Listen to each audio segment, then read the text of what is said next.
What's up, fam? This is the day the Lord has made, and we're here to rejoice and be glad in it. I want to welcome you to the Hope TV and certainly appreciate you for another opportunity to share with you and to present some positive content on today.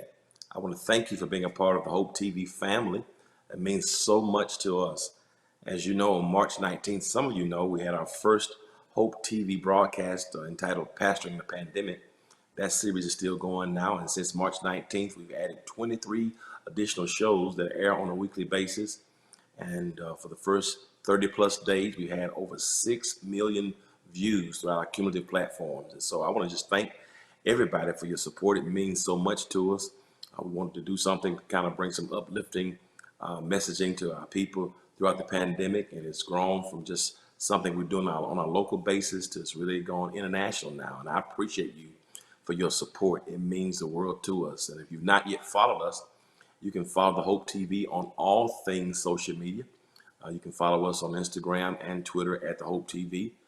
You also can follow the church at the House of Hope Atlanta on YouTube and subscribe to the page. And that way you can get notifications when new content is uploaded. You also can follow us on the website for the church, houseofhopeatl.org, and also on Facebook, the House of Hope Atlanta. So I appreciate you so much for your support. It means the world to us. And while you're watching, please drop a line. Let us know the city and state from which, and country from which you're viewing. We want to really take that into consideration and also study your demographic to bring you some content that may be unique to where you are as well. We don't take your viewership lightly, and so it means the world to us. So if you're watching by Apple TV and Roku TV, Twitch, YouTube, Twitter, Periscope, through the church website, the edwardSmith.org website, or the church apps, however you're watching, we want to thank you for that.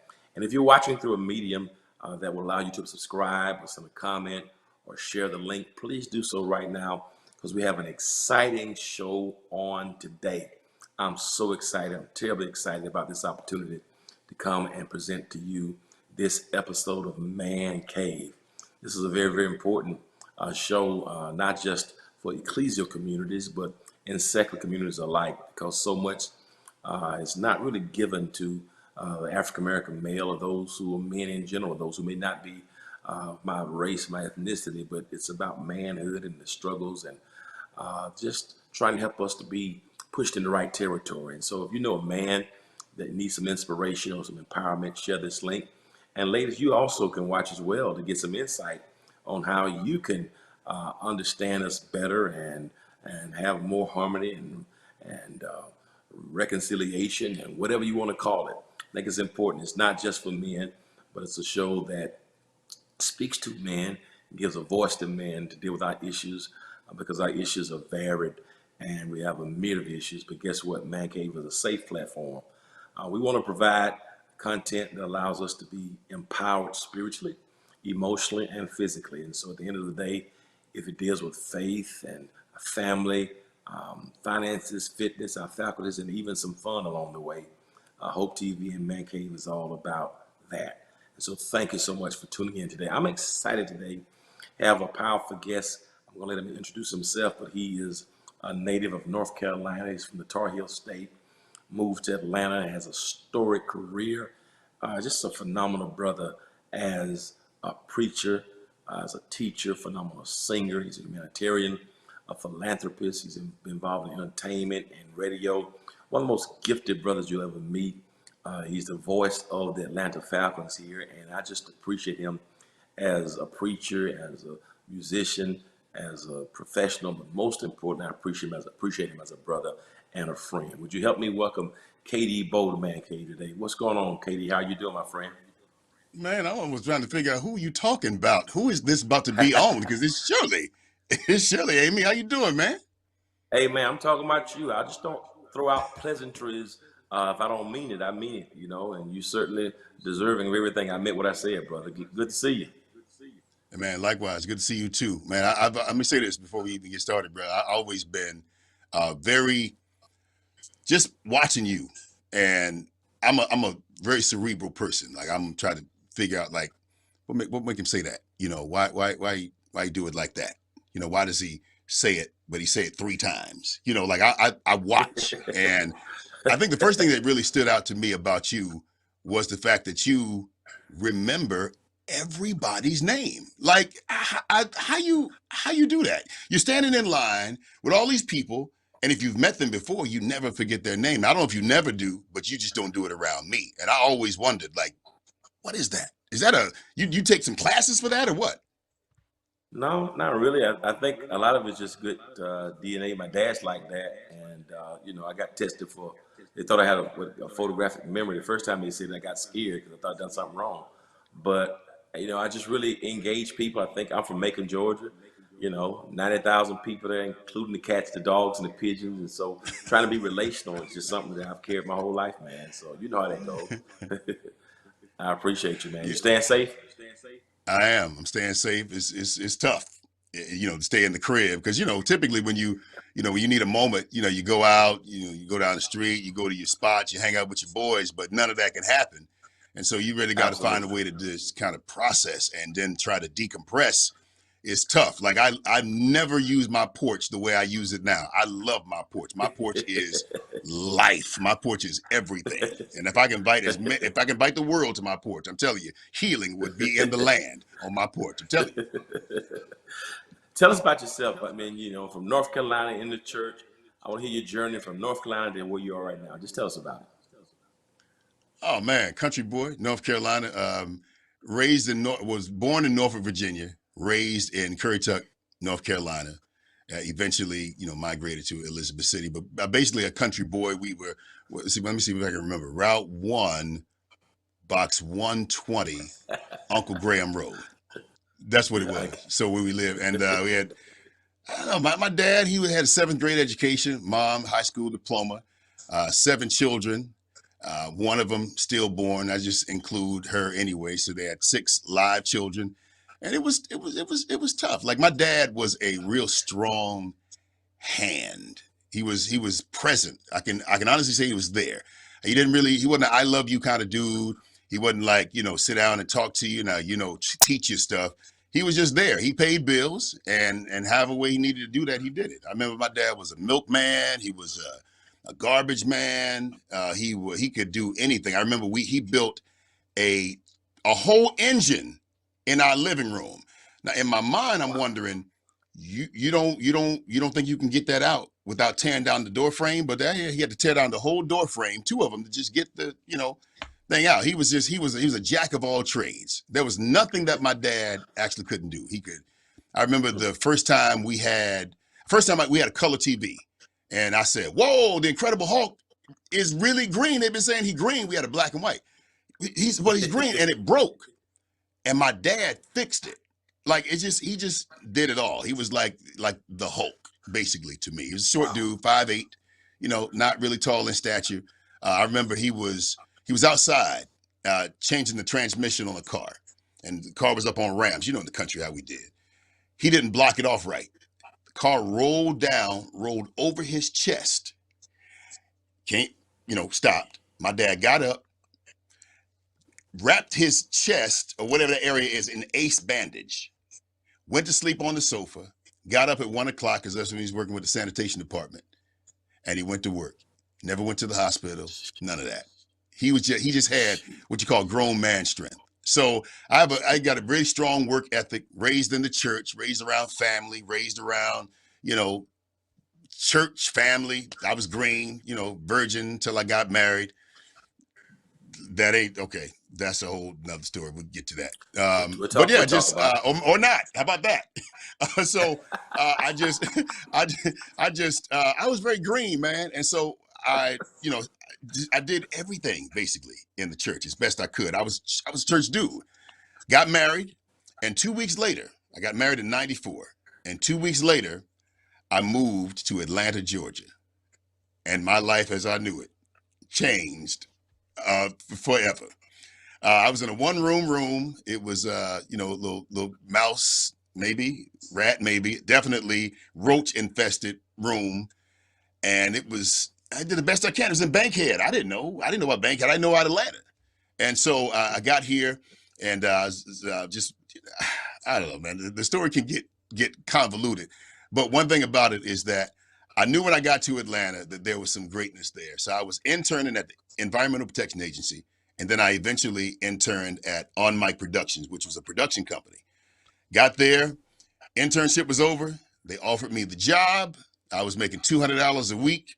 And my then new wife, we was working cleaning up dust bunnies behind white women at Talbot stores and what have you, trying to, supplement income. And then I ended up, that company got bought out by the Sheridan Broadcasting Company. And that just opened me up to the world because we had 50 radio stations. This kid from Currituck, North Carolina, country, ended up being on syndicated radio in 50 cities across the country. And I grew up. And I definitely grew up. And so 30 years later, I'm still doing it. And I love it. I've had some bumps and some bruises. This is my second marriage, last marriage. And I'm navigating, man. I'm navigating. I'm doing the best I can. Granted, I had some great successes. I had some horrible losses. And so of that wealth of information, good and bad, I avail myself to these guys. And that is Man Up Community, which is a nonprofit organization that I started. And we encourage, empower, and educate men to do some boss stuff. Wow. Let me back up for a second. Tell me about your musical career. I mean, and music, the love of music, is that in the family, man? Because you are one of my favorite singers, man. Where did that come from? Oh, man. Thank you, bro. So when I was growing up, my mother heard us singing in the room. We were harmonizing. We would listen to quartet, Paul Beasley and the gospel keynotes, Willie Neal Johnson gospel keynotes, Mighty Clouds of Joy, Willis Pittman and the Burden Lifters. Man, I'm a quartet head. And so my dad had a guitar. And so we weren't supposed to touch any of it, And so when he was gone, we would go into their room, take the guitar, my brother did, learn how to play it, and we would sing, we would harmonize. My mom heard us, and she brought us to my dad. She said, hey, these boys can sing. And so we started a quartet. We called ourselves the Mighty Bowe Brothers, and we traveled all over the region, not too far outside of the state, but like South Carolina, North Carolina, Virginia. And we traveled, sang every weekend up until I was about 15 years old. And that's how I just got the chops for singing and being in front of a crowd and being in front of people. I don't do it as much anymore, but I'm going to get back to it because it's just necessary. I feel it calling me and I need to do it. But my dad, man, we was a group. We traveled and brother, the stories. Wow. The stories. I can only imagine. So your first time in radio was when you moved to Atlanta? You'd never done radio prior? I'd never done real, like, full-time radio. So I started in radio in 90. Yeah, 90. This is 30 years. In 90. So it's college radio. I walked into the radio station and I asked the lady at the front desk, I said, excuse me, can you tell me what time it is? And I didn't know I had this voice. Like my family wasn't telling me, you got a deep voice. They just, that's just Keith, okay, whatever. But when I got to college in 90, whole nother conversation for a whole nother time. But it was, I realized that I had something very lethal. And so I asked her what time it was. She gave me an application to work. And that's how I started in, radio, college radio, and doing drops and different things for people. And so that's how I got started. Wow. One of the things that connects me with you so strong from the first time I met you is just the authenticity and transparency. And, you were in radio and, gospel radio. I heard you on The Light the first time. I was in Macon then. This was mid-late 90s, The Light was a radio station. And before you went to Praise. And so when I met you and, we formed a brotherhood, one of the things that stood out was you represented male masculinity in the gospel sector in a way that it typically was not seen. And sometimes a lot of men, so our ministry has always been geared toward men. I've been pastoring this year. You've been in radio since 90. I started pastoring March of 90. So I've always had this ability or this connection to men. Our church has always been 40% male from 1990 to now. Yeah. And unfortunately, a lot of men, it was hard to really connect them to music or things of faith because, you know, masculinity or strength, it was seen as more as effeminate in terms of the men who were either Right. preaching or in music. But you represented and embodied something that was different. So that's the first thing that just connected me to you in a very different way. The second thing was your Appreciate it. ability to be transparent about the good and the bad. You like me, made a lot of mistakes, in life, learned from them, made mistakes, and grew from them, grew Yeah. through it, and not being afraid to admit those things. And you've been very public about those things, even in your conversation today. Um, I want to ask you in terms of, the role of men in faith and being involved in radio. Have you had any concerns about that? Have you felt like you had a call to represent, masculine of guys who are real, not, and I'm not being judgmental or condemning to anybody, but guys who Yeah, you want ain't to gotta see have the conversation. strength Yeah, you ain't gotta say that to and, me. I get it. and masculinity, in the things of faith and in music. How's that been for you? It's been difficult. I mean, because a lot of guys, they don't. So with guys, what I realize is this, and you know this as well, that no, no pun intended, pause, all that stuff. Probably gonna if you really listen to you. I would say pause. They won't get naked until you get naked. You're not gonna get a man to tell you about his stuff until you tell him about your stuff. And so in the industry, just in men in general, not just the industry, it's always this fake thing. And the thing about men is this: they can see through you like a bottle of Aquafina. And they will you to death. They will yes you to death. They were like, what? All that furrowed brow and everything. But at the end of the day, they have already labeled you as something that's inauthentic, and you will never get vulnerability from a person when you're not authentic. Definitely a man. So we thrive off of respect. And if you can't respect me enough to at least keep it real, hey man, I may never tell you that that's what it was, but that's what it was. I can't kick it with you because you ain't real. So with guys, that was the challenge. And what I found out was I would expose my weakness, right? But they would use my weakness as a weapon. And women handle our weakness different than men handle it. Men see the commonality and they say, yo, man, for real, that's you too? Women become not all women. Some women is like, dang, really? Why can't it be some good man that don't struggle with that? Guess what? Find me the good man, point him out, and I'll tell you that he struggled with maybe not that, but he struggled with something too. Strong men struggle. That's what we do. Absolutely. And so for me, I never felt the need to front. I always appreciated being around authentic people that's willing to tell me the truth, accept my truth, and that's how we can grow. Like I never wanted, like I know some things that we want to do, but I'm the kind of person that's like, I want to get the right people on the bus before I even decide where I'm gonna go. Some people like to get to that to get the destination. Give me the right people on the bus, and if I get the right people on the bus, we won't just go to that destination. We'll go to other destinations as well. So Wow. That- that's the authenticity. You said something earlier about how you were raised in church and, how virgin up until you got married, and I want to kind of parse that for a moment because sometimes being raised in the church with certain values, it makes you do certain things, younger. I sometimes question some of the things about how we were raised. Our stories are different somewhat, but when we moved to Atlanta. I came here from Macon, Georgia. You came here from North Mm. Carolina. And if you're not used to a city like this, it would certainly challenge everything you were taught in church growing up. You know what I mean? And You I know we think on one camera, of the so I reasons would God, really say it like I want to say it, but yeah.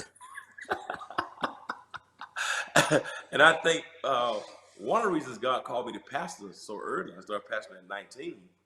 And I Mm. talked to my mentor. He says, well, God calls us for two reasons. Sometimes he calls us because we have the character or the ethos that can sustain the weight of the call. Others he calls young because God knows that if he doesn't call us young, he will never get us, and that's his own opportunity to keep us. So I'm in the latter of that category. So I was called at 19. My mentor says because God knew if he didn't get me at 19, he wouldn't have gotten me at all. Uh, moving to Atlanta, has it made you question, looking back on how you were raised and what you were taught?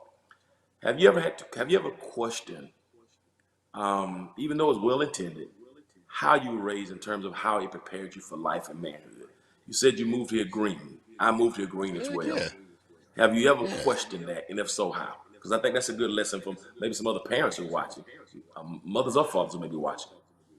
So yes, the answer is yes. I questioned it because like the whole being a virgin till I got married, it wasn't really it ain't really it was a feather in my cap, but it wasn't really a feather in my cap because, I was just kind of scared, really. And then plus, I'm from North Carolina, and the area I was in, you ain't really throwing your virginity out there and just like that because there wasn't really a whole lot going on to where anybody could, come on, that's real, But no, man, I felt like they churched us to death, and I don't think that you need to keep people in church to keep them out of sin. Like the church was never designed to be a place where, the people that are the light come together and just show our light. The world was for that. And I felt like they prepared me to be churchy, but it didn't prepare me to live in a world where I would be able to impact culture, be able to learn how to facilitate or work with a bunch of money or to deal with celebrities or anything like that. We had big confessions of faith, but it was just all churchy. And so for a minute when I came to Atlanta, I didn't like the church because I felt like, I don't know if I'm not saying they lied to me, but I felt like I didn't get the whole story. And then when I went to South Africa, that time I went, it messed me up. I really questioned whether or not I could be a Christian. Like, I know God is real. I had too many real experiences with him, but what I had been taught, I couldn't embrace it the way, fully, because I just felt like, so how can you, with sweeping generalizations, tell me that everybody over here that are Muslim are going to hell? And we preached it, we sung it, and it was bad. And so then when I went over to South Africa and we spent some time over there, I just felt like these are some amazing people. Some of these people are more godly than the ones that I know at home, Lord have bishop, mercy. up or Have mercy. down, otherwise.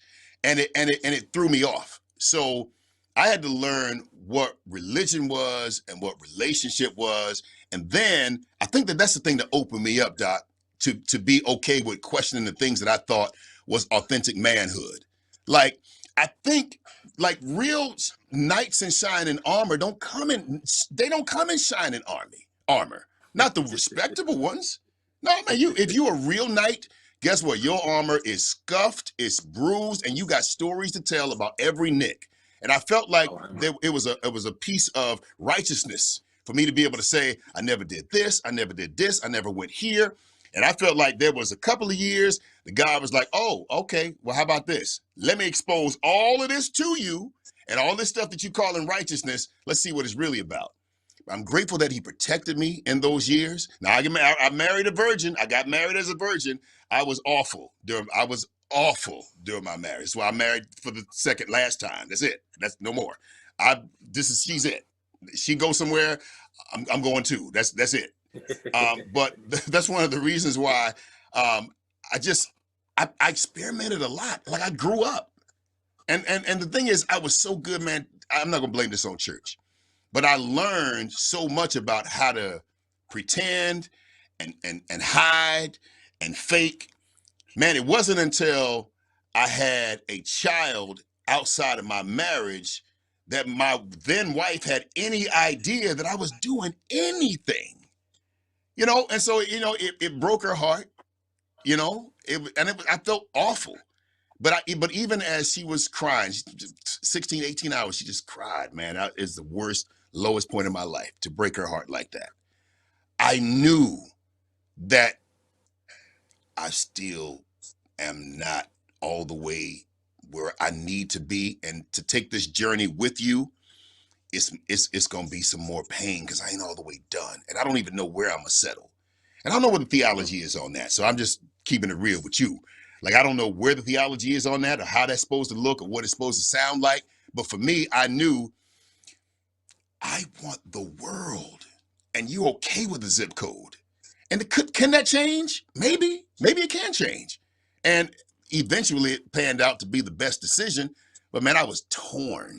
And the reason why I started Man Up is because I did not have a place where I could consistently work that part of it out and process it in a safe, vulnerable place where I didn't have to front. They were okay with Keith when KD Bowe. I didn't want to be KD Bowe. I wanted to be Keith, you know. I wanted to be, but they called me when I was growing up, quarterback, you know. I wanted to be him and just be real and just lay my transgressions or my strengths or whatever out there. And I had somebody that was mature enough to tell me the truth, man. I got so sick of people lying to me, bruh. Just tell me the truth. And then the people that beat me up the most, I find out you did the same thing, but you just been hiding yours. You ain't been taking care of yours. And so I'm just like, oh, why don't you if you just tell me the truth, then we good. But they didn't. And that's why I just became a loner. And when I found Man Up Community, when I started what I needed. And a lot of guys came, man, because of that very reason. You know, man, what you just said, it's layers of stuff that you said. It's kind of frightening. You know, I've been having, just layers. I kind of want to unpack a little bit. Even this thing about virginity, you know, people are talking now about, you know, there are a lot of traumatizing stories about people who were taught the right way and girls who got the promise ring and the purity symbols. Right. Only to get into marriage, never been taught, never experienced anything. And because they've had such this bad and warped theology about sex, now all of a sudden you're married, but the whole life you've been given this theology of violence that's really toxic and it's really theological violence. And now people in their marriage don't want to have sex because of just the underlying tenets they've been taught about sex their whole life. And now you get in, and you're unsatisfied. And so there's a lot of discussion about that. The second discussion, you know, in 5 years, they're saying that 60% of young ladies in Atlanta won't get married. 60%. So historically, we taught them, you know, wait on Boaz to come. You know, before you have sex, wait on Boaz. Well, 6 out of 10, Boaz ain't coming. So what do you teach? What does that look like? You know, and so when you mention that, it just brought a lot that we've been trying to work through theologically, because for 6 out of 10 women in 5 years, Boaz is not going to come. So we tell them, you're not going to don't have sex till you're married. You're not going to get married. Then we tell them you can't touch yourself. Can't let a man touch you. Can't let a woman touch you. So do we really expect that 60% of women in 5 years will live the rest of their lives without ever being touched? I don't know if I believe that. I know what we taught historically, but I don't know if Paul's letter to Corinth, I don't know if it has the efficacy to deal with what's happening now in our time. I don't know. Yeah, and first of all, I applaud you for even bringing it up or even addressing it, just to have thoughts, you know, to process it. And you're right, I don't know, but what I do realize is this: is that definitely as a man, that I realized that not all the stuff, but a lot of the stuff that I taught was preference, and it's not about preference. Not for me anymore. Not at this point. When I'm teaching my sons, it's not just about, it's about principles. I'm going to give you a principle that you can adjust your life to and win.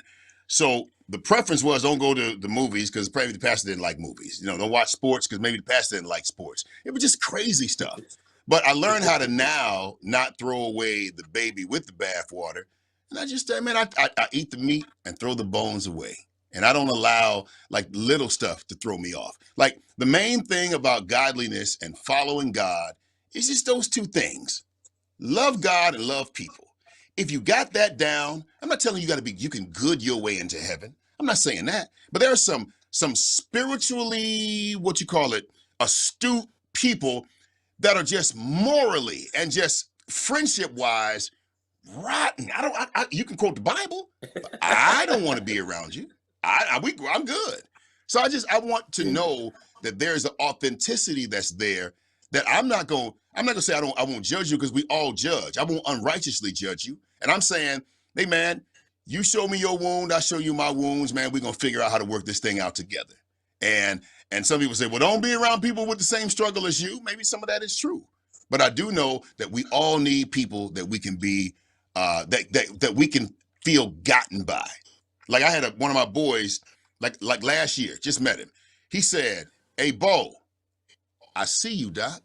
He said, "I see you," and it took me a minute mentally to understand what he was saying, but internally, I got it immediately.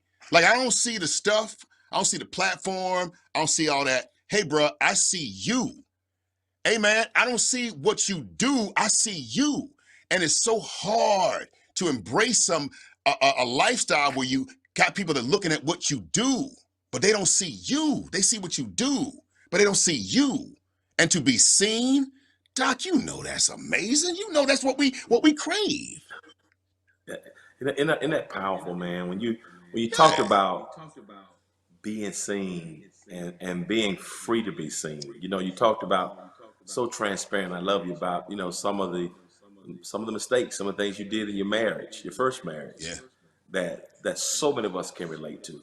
And the unfortunate part about not being able to share that with people because of just the norms and the judgment with how you freed yourself to work through that. And then the reality of knowing that you can marry for the wrong reasons. I think what happens to us, we were taught, like my mother had a child when she was 14, you know, and back Oh, then you wow. told you have a child, you get pregnant, you get married, and what God has joined together, let not man put asunder.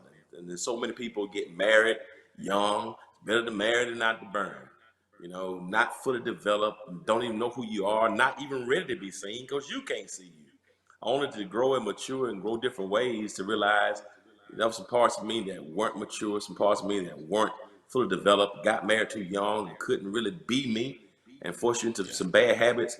How did you recognize what those habits were? And how did you get the freedom to say, you know what, this first marriage didn't work? And, got a lot of years invested, but I can't live the rest of my life like that. How did you come to that determination? Yeah, it's tough, man. It's tough. You get those you call them, I call them like landmark moments in your life in which you say, this is what my life is going to look like moving forward. And you have to determine, is that what I want? So I'm gonna give you a startling statistic. It probably ain't startling to you. Mother's Day and so Mother's Day, Valentine's Day, and New Year's Day, there's a cheating website where the numbers multiply 500 fold. Whoa. 500 times more people sign up on this cheating website than any other time of the year. Mother's Day, Valentine's Day, and New Year's Day. New Year. And it's not men, Mm. it's women. It's women. So I say that to say this. The reason Wow. why I believe they sign up is because on Mother's Day, this is supposed to be a day for me. And you botched this thing this bad. So this is what my life has got to look like. I do all of this and I look forward to it. And this is what Valentine's Day, the same thing. And then at the top of the year, you say, man, I have lived my life and I don't even really know, but I just need something else. And on the website, the tagline is life is short. Have a fling. See what I'm saying? See how Wow. harmless fling sounds? Just have a fling, fling. Wow. It's a little quick word, fling. I'm just gonna browse. And then you find yourself out there. So my point is that when I say landmark, you look at your life, and when I turned 30, and I said, can I do 30 more years like this? Jesus. And then I had the conversation with her. And then once we got past all of the legalese and what we supposed to do and how we supposed to handle it, and we realized, yeah, you ain't happy either. You're straining, but yeah, but I'm willing to work through it. Are you? Are you? If I never change, are you still willing to work through it? Mm. Silence, crickets. So when you can be Wow. real with yourself and you be real with her, my story, I ain't telling nobody to get no divorce. That's on you and the Lord that's listening to us. I'm just saying, Right. I'm saying you got to be honest with yourself and be willing to tell yourself the truth about what you're willing to do. And I knew for me, it was way more. And so during those times in which I was single, which, man, really. It was just, I explored. I tried stuff, man, that I couldn't do as a married man. You know, I went places that I never could go as a married man, or wasn't supposed to go as a married man. And I realized then that I ain't about that life. All I really wanted was freedom. I ain't never really want to be single like that. I just wanted the Wow. freedom to develop and get this dog, expand the ceiling that was on top of my head and stop feeling so Wow. claustrophobic. And I found a rib that was just maybe a little bit too big for me, but I was able to grow into it. And Wow. it just made it better. Does that mean that we don't beef? Of course we beef. We beefing now, quite frankly. If she watching this, she know, you know, we beefing. But man, I love her, man. And this life is tough. It's tough, but I want to do it. And that makes the difference. Wow. I mean, that's the biggest thing when it's like you said, when it's worth. Can I do this? Is that sense of fulfillment? Is this worth? Can I do this for 30 years? And if I don't, now when you divorced, did you say then? Did you have a desire to get married at that time? Did you say I'll never get married again if I divorced? No, Or were you I thinking wasn't that? trying to. Nah, I wasn't thinking that, because I'm like, nah. I'm like, because when you married, right? Every woman that you see, in Lenox Mall, you be like, man, if I wasn't married, I could holler at her. Right. Then you realize, as a single man, you have a different aroma than you have as a married man. Because I lived my life being married. My talk was married. Like I got married at 21 years old, bro. Here I am, 30 years old. I really don't even know how to do this. So being in a clandestine manner, it was different than just being available and open. Because now you're like, I'm wide open. And I guess it was just too hungry, too thirsty, something. I don't know what it was, but it was just, I didn't show up the same way. But when I Wow. did finally say, I ain't about these streets. Let me say it like this. Okay, I can say no more. I'm gonna say it like this. You ever seen Brewster's Millions? When Yeah.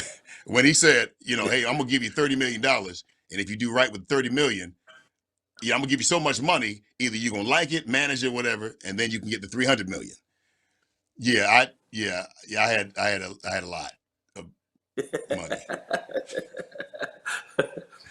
And But I you know realized, yeah, man, what? it ain't nothing out here for this, man. Ain't nothing in these But streets, but bro. man, Nothing. you're so much freer now, man. You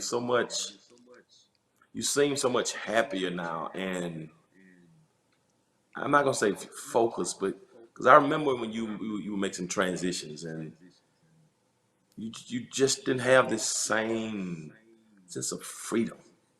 You know, I don't know, just it's a looseness. It's not rigidity. I don't know the word I'm looking for, but you're just different. It's I know what you're it's saying. I happy. cared too much about what people It's said. happy. I cared.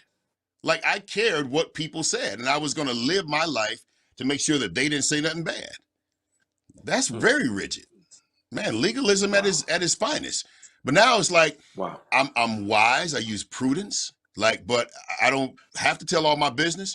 But if you just so happen to realize that when I'm on my porch, I'm enjoying a nice cigar, a Gurkha. When I just bought some Gurkhas, man, woo, Lord, them Gurkhas, yeah, you told me. Gurkha 12 Founders Series. Oh, Oh my, well, my goodness, those oh you, cigars is crazy. And maybe a Glenmorangie, Signette or something like that. I don't care. I don't care anymore. It's not that I'm being flippant. I'm trying to put my business right, out there, but I just right. it doesn't put me in hell, and I won't allow you to put me in hell because of it. I just don't care. Yeah, I can have a cigar and still love God and take care of my family. Still go see the Falcons Come play on, on man. on Sundays. On Sundays, I may add, Probably the as a best. guy going up in church. I Yeah, mean, man. that wouldn't Hey, happen going up. and then I was able to have somebody. I was able to marry somebody, man, that I could tell the truth to, and she be okay with it, or she was good ground for me to tell the truth.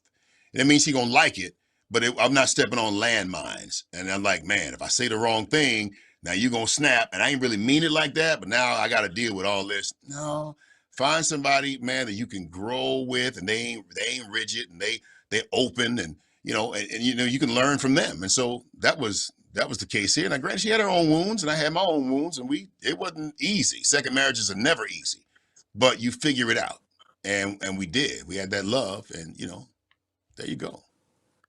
Here you are now, this phase in life, went to college, radio station, 1990s, 18-year-old, 19, and now he have an 18. What's that? The KD of Oh, 1990 versus the KD of 2000 with an 18-year-old. How are you navigating raising that 18-year-old juxtaposed with how you were raised in North Carolina? yeah, Or you it's different, teaching what man. you were taught? How you navigating that? Oh, he don't get taught what I was taught. See, I was a little more restricted. I would never like raise my voice at my dad, like ever. Like, you raising your voice at your dad? You want to die. Well, I mean, if you just got to die, that's one of the fastest way to do it. Are you you know, kidding me? Yeah. yeah, but it's tough because he doesn't have those same kind of I didn't put those same barriers on him. Maybe might have been a little too loose. But I wanted to make sure that my dad, it was abuse. They call it discipline. No, it was abuse. Indeed. And I just made my mind. I don't want to be that version of abusive or discipline. Yeah, I got in that tail sometimes, but it was a whole process. And so it was a way that I never got him when I was angry or anything like that. So I think for him, I allowed his mom to step in many cases when I really should have been the one, my 18-year-old, to do that. Because, if you don't know what it's like to have to interact with a man as a boy, if you don't know what it's like to interact as a man, then several things will happen from what I have seen. Sometimes you have effeminate behavior, and you ain't even gay. You kind of effeminate, or you kind of soft, or you go around men and take the easier route so that you don't have to deal with a man who can, again, see through you like a bottle of Aquafina, know when you're lying. He ain't moved by all that extra stuff, and can tell you, yeah, you lying. No, you can't do that. So they take the other route. And I allowed it because, number one, I didn't want the beef with her, and I didn't want the beef to have to deal with him. But more importantly, I didn't want to let the end part of me, the part of me that was still my dad, that was never healed. I never wanted that that animal to come out of the cage, because I never thought that I'd be able to put it back in the cage. And so there was times in which I really should have jacked him up, but I didn't. I mean, even with Grace, I didn't, because I was scared I might go too far. And so I'm tell you this ain't none of your business. I'll tell you anyway. None of your business. I'll tell you anyway. So yesterday, we had a whole altercation, and he decides he gonna, most men know when you talk to your son, you're supposed to stop walking, turn around and talk. Hey, chill. Right. If I'm talking to you, don't walk away. He was doing all this, Absolutely. super disrespectful. And I knew my dopamine levels was raising, my adrenaline levels was raising. And I knew, feeling him, that the tension was high.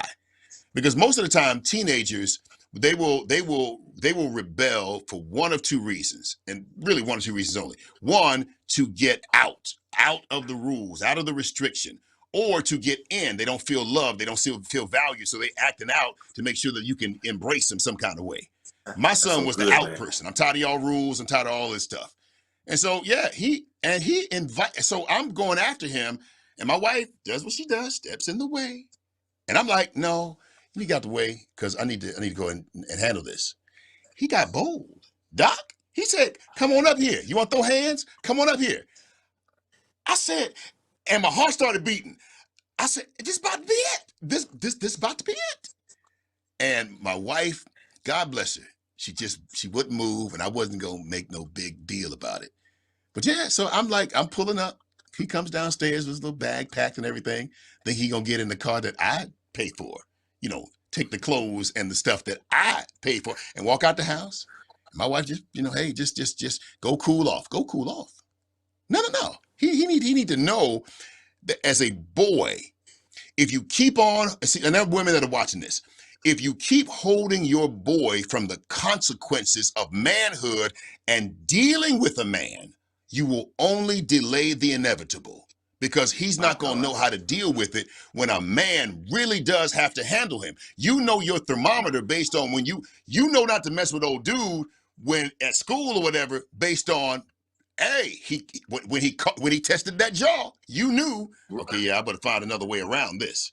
But if you keep on keeping them away from that, then they won't know. And so Mm. now I got to deal with that, because he left. He stayed at one of his friends' house, and I'm like, babe, we're gonna have to, we got to deal with that. And I'm talking to her, but that's my muffin.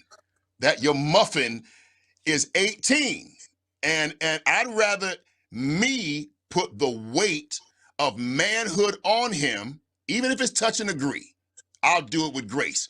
Law enforcement will not. You're gonna run your mouth to the wrong person, and they're gonna make sure that you don't do that again. Mm. And so so that part of it, So let me I ask know. you this. As a father, I know you got to know what that's. So let me ask you Maybe this. not that, but So let me ask you this. Do you think the quarantine has anything to do with this? You think it's just, is it extra pressure, extra stress because he can't go anywhere in school, he can't with his friends? Are you being fair in your assessment? Is that who he is typically, or can you give a brother some grace? Because being in this house all day will make any freaking body go crazy. So is this who he is? Is this his personality, or is it something that's happening that's unique to this specific time? that's a great question. So he goes to work basically every day. The little wing stop place that he works at, he goes to work there every day. So he gets out, kind of, we even allow him to go over to one of his friends' house who they do quarantining very well. So they don't allow, we trust the parents, so it's cool. So you've been kind of getting out, kind of doing your thing. And then sometimes Yeah. we have events at the house with family. I mean, karaoke. So we have a good time, so it ain't like you just so locked down and your life is so tough. But I've been seeing it creep up just a little bit.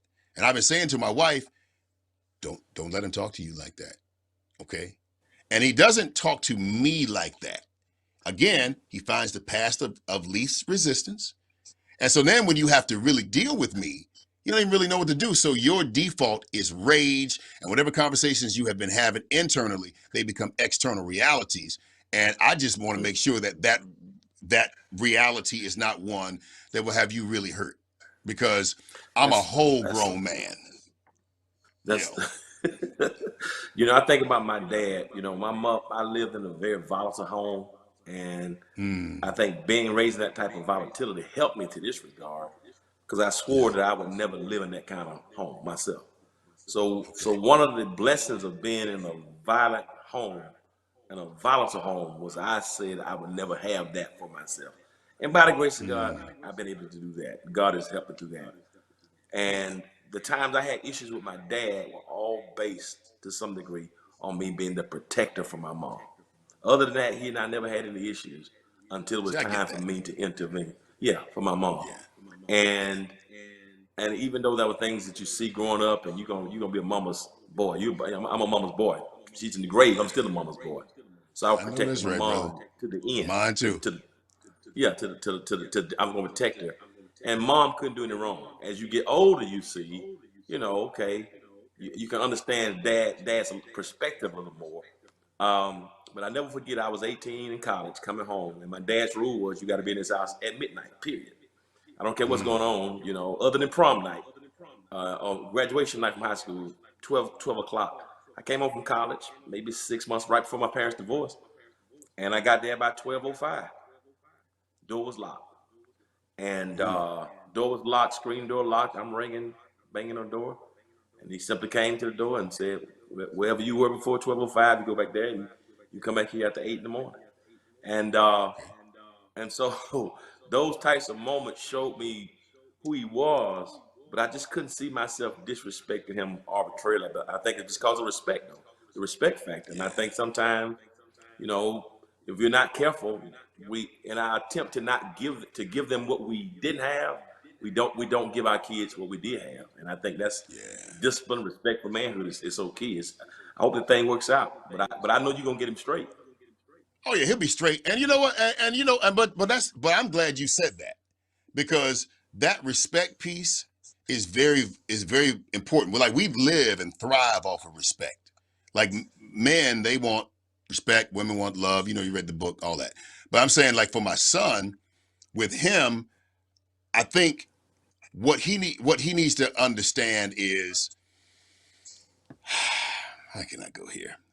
What he needs to understand is that I get where you are, and I get the fact that you don't understand that what you want is going to have to come at a cost. And I'm willing to pull back the rules. I told my wife, if when your kid gets a certain age, then you just take the rules off the table. No rules. You give them responsibilities and let the weight of those decisions, of the responsibility fall on you. You got to feel it. So with him, he doesn't understand because, again, my wife, that's a muffin. He doesn't understand that you have to be able to be strong enough to handle the responsibilities that you say. Like he said, man, I'm gonna be a rap star. Sir, I'm 30 years in this business. I got a whole studio down here, every possible thing you can imagine. Great relationships with almost everybody. However, not one time have you come to me and done one beat, wrote one rap, have done any of it. So you like the idea of it, but you don't understand that that's going to take some hard work. And as a man, I want to give that to you, but I'm branded as a hater. I don't believe in you. Okay. Wow. All right. Okay. You want to go to this college where it's like $75,000 a year, and I mean, I'm gonna learn it there. No, I'm not funding you going somewhere to figure it out. I will fund what you're passionate about. I will do that. Right. But Right. if I'm gonna shell out that kind of money, no. Yeah, you're gonna let me. I need to know that my investment is gonna go into something that you're passionate about, not $150,000 later. Yeah, man, I ain't really want to do that. Not on my dime. No. But listen, and that anger, and you know that's one of the blessings in life. I think one of the greatest things my dad did for me was when he decided to stop paying my tuition, and I said, you know what, Wow. I had to figure it out. You know, it was funny, Why KD, did he when I stop? wanted to If get you don't mind me asking. well, I he thought my grades weren't where they should be, and they probably weren't. But I was pastoring, paying for my room and board. You know, traveling back and forth, making $50 a week. So I was having to eat. You know, he helped me my tuition, but I had to eat and pay rent and you know all those types of things. And but I got through it. And Andre and we weren't even together. We weren't even we were just dating at the time. Hmm. And she decided to help me. When I got married, and I went to him, I was going to buy a house, and I went to him and I said, I want to get married. I want to buy a house. I need to borrow $10,000 for you. KD, he drew up a 4-page contract with interest rates. Had to give him a copy of my life insurance policy to designate him part of the beneficiary. Had to give him, I had to give Andrea, had to get Andrea to sign the contract that in the event of my death, that the debt would then go to her. But it was at that moment, I was furious. But it was at that moment I decided I would never ask this guy for a dime in my life. And it's been 26 years. And he hadn't I haven't gotten 5 cents from him. But it was the thing, it was that toughness, because he was a tough dude like your dad, that made me appreciate and grow up to say my pride won't let me do it. I paid him back with interest ahead of time, and haven't looked back since. So it's those tough moments that you got to man up. I mean, because if you're not going to do your part of it, then you got to do it, you know. And truth be told, like you said, you haven't shown me anything in rap yet. Why am I going to invest in something that you're not passionate about? Because you don't need $75,000 to be a rapper or to write something. I can't. I mean, Come on. No, you you do it on don't. your phone, on your laptop. I'd rather see you I do it respect. poorly, and I invest in you doing it poorly until you do it kind of good, and then eventually then to just invest in putting the desire in you. Man, you can miss me with that. Yeah, you can miss me with that. But what you know when I realized what you just said about your dad is that I think I felt the same way about my dad. I left the house when I was 17 years old. 17 years old, went through college, all that kind of stuff. They never gave me, anything for college and what have you. And I don't think I really they ain't really have it. We was really poor. But one thing I just realized is that anger, by not wanting to be like him, it fueled me to get to where I am, to be successful, to drive, because I never will I go back home. And so I think that's a point to bring out, that anger, is nothing wrong with anger as long as your anger has a plan. Like your anger is directed towards an action. If your anger is directed towards an action that is propelling you forward, then yeah, that's good. Only thing that I had to do, because that anger was the chairman of the board in my life, and Wow. I had to fire that chairman because it no longer served me anymore. And Wow. it was just sitting there snatching my peace. And I mean, I'm having nightmares about my dad. I'm 40 years old having nightmares about my father. I had to figure that. Like Wow. waking up terrified, cold sweat, Wow. because of something I saw him doing. And it wasn't until I Wow. learned that I have allowed that anger to sit at the controlling place of my life for too long. So I walked into the board room of my life and respectfully said thank you, because all of this stuff I have around here is because of you. You got this for me. You did that. You was the one Wow. that made me do it when I didn't feel like doing it. But at this point, your services are no longer needed. Man, that's And so the good, bro. dream I mean, stopped. Yeah. that's so awesome, man. I mean, because Yeah. you're right. You can have something that fuels you, but I think the moment that it becomes bitterness is, for me, is like when you wake up saying, I will never be that. I will never be that. And if it's bitterness and That was me. resentment and forgiveness, you can end Yeah. up becoming the same thing that you despise. And Whew. so that's the That's difference Bible. between, like you said, the anger versus the bitterness and the resentment. To not become Yeah. the thing that you're angry about, man. This has been help, man. This has been. Oh, we gotta do this again, man. We gotta do this again. I want you to That's what give a word brothers of does do encouragement. when they get together. Listen, we got to do this again. But I want you to give a word to the brothers, a word of encouragement to the brothers who are watching, because this is man. It's like you give me a pipe or cigar, we can keep this going. But anyway, Yeah. just give Man, I love it. give a word of encouragement to the guys who are watching, just how to hang in there, man. Those who come in, how to man up, just before we close out. Real talk. The Bible says that you shall know the truth, and the truth shall make you free. Your freedom is on the other side of truth. You got to tell yourself the truth.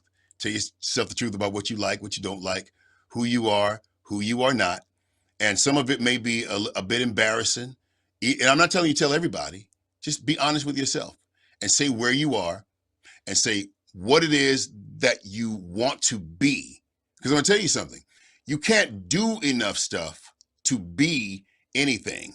And I think most guys, we start with this thing where I'm going to do good stuff, and then I'm going to be a good guy, and I'm going to have good things. But doing can never create being. You have to be it first. Tell yourself the truth about who you are. And oh, by the way, what you do does not create who you are. So you might say, I've been done some bad stuff. I've been out here tripping, but that doesn't make you a bad person. Find out who you are. I say, go to the word, and the word said you're fearfully and wonderfully made. You are perfection in God's eyesight. And once you remove the filters and realize who you genuinely are, then you start doing things that are truly in line with who you are. Be, then do. And then to have all of the good stuff that you want, all of the wonderful things that you want to accomplish is coming right after that. But you have to tell yourself the truth and let the bondage of all of the restrictions of your current situation, whether I don't want to be married, tell yourself the truth. God can handle your truth. You can say, I don't like my stepkids, or I don't, honestly, whatever the situation is, tell yourself the truth. And then ask God to deal with you, not from where you want to be, but from where you are. And you will experience a real set of freedom that maybe you've never had before. And I pray that God will give you peace in the area of your mind where maybe you've never experienced that level of peace. Man up. That's absolutely profound, man. That's KD Bowe. Brother, this has been absolutely incredible. Thanks for sharing, man. You freed and blessed so many people on this conversation, including yours truly, man. Thank you so much. Love you, man. I mean that. Love And you don't too, bro. play. Love you too, bro. Listen. If you're gonna tell me about this cigar, don't play, because you know. All And right. my Okay, pipe now. game ain't up, so I don't know how to do the pipe thing. You gotta show me that. But hey, I need that cigar thing for real. Hey, Padron 1926. We're talking about. Listen, guys. Those of you who are watching, I hope you. You ain't got to tell me. I already know. Those of you who've been watching Man Cave, I hope you've been blessed by this episode. This has been incredible. Man Cave, what conversation. So transformative and liberating. Hope you're blessed. These are difficult times, but please know we'll get through this. God is not intimidated by pandemic or epidemic. He'll see us through. As we close this episode of Man Cave, always remember this. If you'll be good to God, God will be good to you. Until next time, peace. See you next time.